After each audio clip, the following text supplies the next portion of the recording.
السلام علیکم۔ اس ویڈیو میں خاص طور پہ جو 12th کلاس کے 12ویں جماعت کے طلباء ہیں ان سے مخاطب ہوں۔ آ، اردو زبان کی پیدائش کے مختلف نظریات، یہ آج کا ہمارا بنیادی موضوع ہے۔ اکثر آپ دیکھ سکتے ہیں کہ جو آپ کا اردو زبان کی تاریخ یا اردو زبان کا آغاز و ارتقاء جو آپ کا سلیبس کا حصہ ہے، نصاب کا حصہ ہے، وہ تقریباً 20 نمبر کا آیا کرتا تھا۔ اور اس بار بھی ہم نے پریکٹس سیٹ میں یا سیمپل پیپر میں اس چیز کو ڈسکس کیا ہے، اس پر مذاکرہ کیا ہے کہ یہ کتنے نمبر کا آئے گا۔ تو عام طور پر سوال اس طرح پوچھا جاتا ہے کہ اردو زبان کی آغاز و ارتقاء کے بارے میں یا اردو زبان کی پیدائش کے بارے میں، پچھلے سال ہی سوال آیا تھا کہ اردو زبان کی پیدائش کے بارے میں دو نظریات پیش کریں۔ صرف 2 نظریات 5 نمبر میں انہوں نے مانگے تھے، اور اگر مان لیجئے وہ 2 نظریات نہیں کہتا ہے تو بھی آپ 2 یا 3 کا بیان کریں اور اپنا جواب مختصراً ختم کر دیں۔ تو اس میں زیادہ تفصیل میں نہیں جاؤں گا۔ اصل میں اردو زبان کی پیدائش سے متعلق کئی نظریے ہیں۔ اس کی وجہ کیا ہے؟ نظریے، یہ یا بڑی یا آئے گی، ٹھیک ہے۔ اس کی وجہ یہ ہے کہ اردو زبان میں عربی زبان کے الفاظ بھی شامل ہیں، فارسی زبان کے الفاظ بھی شامل ہیں، اور اسی طرح کچھ آوازیں ایسی ہیں جو دوسری زبانوں میں ہیں، اور یعنی مثلاً آج کی ہندی جسے ہم کہتے ہیں، بہت سی آوازیں ہیں جو دوسری زبانوں سے لی گئی ہیں، یا دوسری زبانوں میں بھی وہ آوازیں موجود ہیں۔ اسی لیے اردو زبان کی پیدائش کے بارے میں اتنے سارے اختلافات ہو گئے، یعنی اتنے ساری ڈیفرنسز کریٹ ہوئے۔ زبان کے ماہرین جو ہیں، زبان کے جاننے والے، اپنے اپنے طور پر انہوں نے اردو کا ماخذ یعنی اردو کا سورس، اردو کس چیز سے، کس زبان سے نکلی ہے، کسی نے برج بھاشا بتایا، کسی نے ہریانی، کسی نے پنجابی، کسی نے گجری زبان اور یا بولیوں کو ماخذ قرار دیا ہے۔ انہوں نے کہا ہے کہ اردو زبان، کسی نے کہا برج بھاشا سے نکلی ہے، کسی نے کہا اس پر ہریانی کا زیادہ اثر ہے، کسی نے کہہ دیا کہ جیسے محمود شیرانی نے کہہ دیا کہ اردو زبان پنجابی سے نکلی ہے۔ اس بات سے ایک بات ہے جس پر ہر کسی کا اتفاق ہے، اور وہ بات یہ ہے کہ باہر سے جو قومیں آئی ہیں،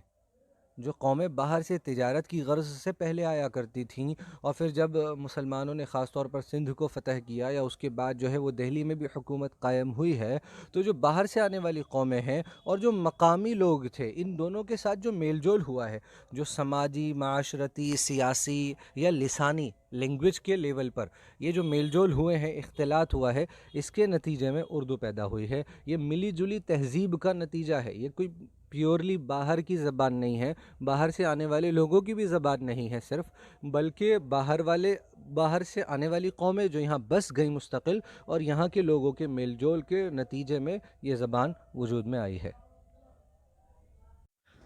سب سے پہلا جو نظریہ ہم دیکھ رہے ہیں وہ محمد حسین آزاد کا ہے۔ آپ اس شخصیت سے واقف ہیں۔ ان کی ایک بہت مشہور کتاب ہے جو آپ نے 11ویں جماعت میں پڑھی، جس کے بارے میں آپ نے ایک مرزا مظہر جانے جانا کا مضمون پڑھا تھا، وہ اصل میں آب حیات جو کہ تذکرہ ہے، اس سے لیا گیا تھا۔ اس کی ادبی تاریخ کا ایک نمونہ ہے، تذکرے سے آگے کی چیز ہے ادبی تاریخ، اس میں مرتب کی گئی ہے ادب کی تاریخ۔ تو انہوں نے آب حیات کے اندر کیا کہا ہے؟ محمد حسین آزاد کا اردو پیدائش کے سلسلے میں یہ نظریہ ہے کہ اردو کی پیدائش برج بھاشا سے ہوئی ہے۔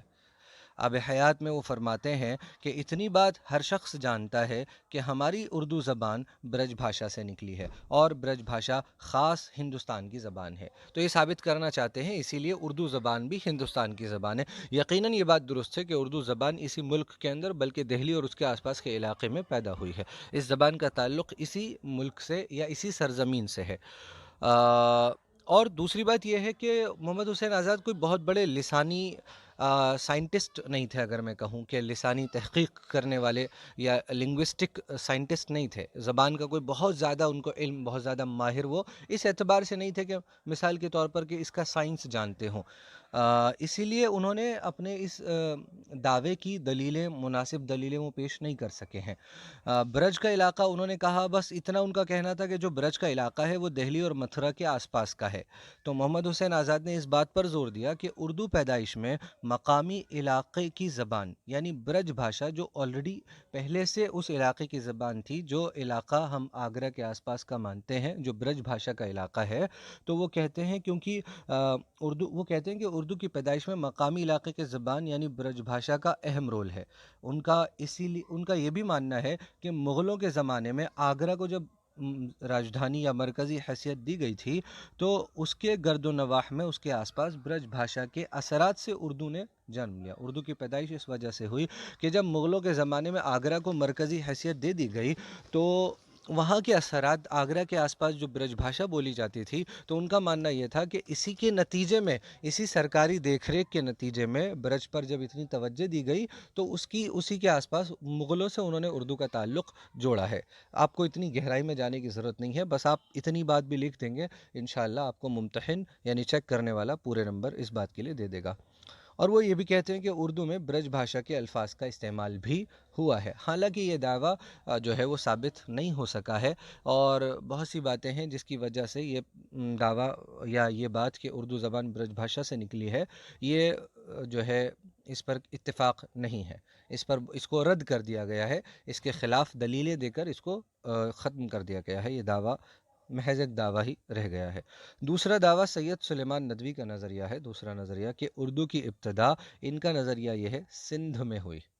ان کا کہنا تھا کہ مسلمان پہل سندھ میں آ کر مسلمانوں کی حکومت یا جو بھی کہہ سکتے ہیں قائم ہوئی، تو یہ کہتے ہیں مسلمان چونکہ عربی زبان اپنے ساتھ لائے تھے اور یہ کہتے ہیں کہ اردو زبان میں عربی زبان کے بہت سے الفاظ موجود ہیں، اس وجہ سے ان کا ماننا یہ تھا کہ اردو زبان سندھ زبان سے نکلی ہے۔ سید سلیمان ندوی نے اپنی کتاب نقوش سلیمانی میں دعویٰ کیا ہے کہ اردو کے ابتدائی نقوش یعنی اس کے پہلے جو نقوش ہیں، نقشے ہیں، قدم ہیں، مسلمانوں کی فتح سندھ کے بعد سے ملتے ہیں۔ جب سندھ کی فتح ہو گئی اس کے بعد سے یہ کہتے ہیں اردو کے نقوش، اردو کے فٹ پرنٹس وہاں سے ملتے ہیں، اس لیے وہ اردو کی پیدائش سندھ کو قرار دیتے ہیں۔ تاریخی، ہسٹوریکل اور لسانی یعنی زبان کے اعتبار سے، جو میں نے بتایا کہ اردو زبان میں چونکہ عربی زبان کی بہت زیادہ مقدار موجود ہے، عربی زبان کے الفاظ کی اور عربی زبان کے اصولوں کی، اسی لیے یہ بنیادیں، ان بنیادوں پر انہوں نے اس بات کو ثابت کیا ہے۔ تاریخی جو ہے ان کی تاریخی انہوں نے ریزنز بھی بتائے ہیں، وجوہات بھی بتائی ہیں کہ مسلمان پہل وہیں آ کر مسلمانوں کی حکومت قائم ہوئی اور وہ اپنے ساتھ ایک زبان لے کر آئے تھے اور اسی کے نتیجے میں سندھ سے اردو زبان نکلی ہے، حالانکہ یہ دعویٰ بھی کامیاب نہیں ہو سکا۔ اردو کے سرمایہ الفاظ میں عربی فارسی کے عناصر کی موجودگی ہے، اس بات کو انہوں نے دلیل کے طور پر استعمال کیا ہے، اس بات کو، ٹھیک ہے۔ اب جو بہت اہم نظریہ ہے وہ محمد حسین آزاد کا ہے۔ اردو کے آغاز سے متعلق اب تک کا سب سے اہم اور سب سے زیادہ قابل قبول نظریہ پروفیسر مسعود حسین خان کی تحقیقی روشنی کے مطابق، انہوں نے باقاعدہ تحقیق کی ہے، لسانی پہلوؤں سے لنگوسٹک سائنس کا استعمال کرتے ہوئے تحقیق کی ہے، دلائل دیے ہیں، مضبوط ٹھوس دلائل دیے ہیں، زبانی بھی تاریخی بھی دلائل دیے، اور یہ ثابت کیا ہے کہ اردو 12ویں صدی کے آخر میں یعنی 1193 عیسوی کے بعد دہلی اور نواحِ دہلی، اس کے چاروں طرف، اس کے علاقے میں، آس پاس کے علاقے میں کھڑی بولی سے تشکیل پذیر ہوئی، یعنی اس کا جو خمیر ہے وہ کھڑی بولی سے تیار ہوا ہے، اس کی بنیاد کھڑی بولی سے تیار ہوئی ہے، جس پر ابتدا میں شروعات میں ہریانوی زبان کے اثرات بھی پڑے، چونکہ دہلی کے آس پاس کا علاقہ ہریانہ بھی دہلی کے پاس کا علاقہ ہے، تو ان کا ماننا یہ تھا کہ ہریانوی کے شروعاتی اردو میں ہریانوی کے اثرات پڑے ہیں، لیکن بنیادی طور پر اس کی جو تشکیل ہوئی ہے، اس کا جو ماخذ ہے، اس کا جو خمیر ہے وہ کھڑی بولی سے تیار ہوا ہے۔ یہی نظریہ اب تک کا سب سے ٹھوس اور قابل قبول نظریہ ہے جسے لسانیاتی بنیادوں پر چیلنج نہیں کیا جا سکا ہے۔ اس کے علاوہ سارے نظریے لسانیاتی بنیادوں پر رد کیے جا چکے ہیں۔ تو اگر آپ سے سوال پوچھا جاتا ہے کہ اردو زبان کے مختلف نظریات لکھیں پیدائش سے متعلق، تو آپ ان تینوں کا ذکر کر دیں، اور اگر کہا جائے 2 لکھیں تو آپ کو اسے بھی 2 کا ذکر کر دیں، اور دونوں میں یہ بتا دیں کہ یہ دونوں نظریے جو ہے رد کیے جا چکے ہیں، اور سب سے زیادہ قابل قبول جو نظریہ ہے وہ مسعود حسین خان صاحب کا ہے کہ اردو کھڑی بولی سے نکلی ہے، ہریانوی کے شروعات میں اثرات پڑے ہیں، اور اس کی جو پیدائش کی جگہ ہے وہ دہلی اور اس کے آس پاس کا علاقہ ہے، اور اس کی جو پیدائش کا زمانہ ہے وہ 12ویں صدی کا ہے، جب آپ دیکھتے ہیں محمد غوری غالباً ان کی حکومت وہ فتح کرتے ہیں، اور آپ دیکھتے ہیں کہ تقریباً 1192 میں وہ پرتھوی راج چوہان ہیں غالباً جن سے وہ ہارتے ہیں، اور پھر 1191 میں ہارتے ہیں غالباً، 92 میں فتح ہو جاتی ہے، میرے ذہن میں اس وقت سلیقے سے نہیں ہے، بہرحال تاریخی بات ہے۔ تو وہاں سے یہ جوڑتے ہیں کہ دہلی میں جو مسلمانوں کی حکومت ہے وہاں سے جوڑتے ہیں اردو زبان کی پیدائش کا وقت، جو دہلی میں مسلمانوں کی حکومت قائم ہوتی ہے۔ بہرحال نچوڑ یہ ہے کہ اردو زبان مقامی زبان ہے، ہندوستان کی سرزمین پر پیدا ہوئی ہے اور تمام قوموں کے میل جول کا نتیجہ ہے۔ اس کا تعلق کسی ایک خاص قوم سے نہیں ہے۔ ہاں، بہت سے لوگوں کا یہ ماننا تھا کہ اگر مسلمان ہندوستان نہ آتے تو جو اردو زبان جیسی یا جو جدید زبانیں ہیں، ماڈرن زبانیں ہیں، وہ پیدا تو ہوتی لیکن ان کے پیدا ہونے میں تھوڑا وقت زیادہ لگتا۔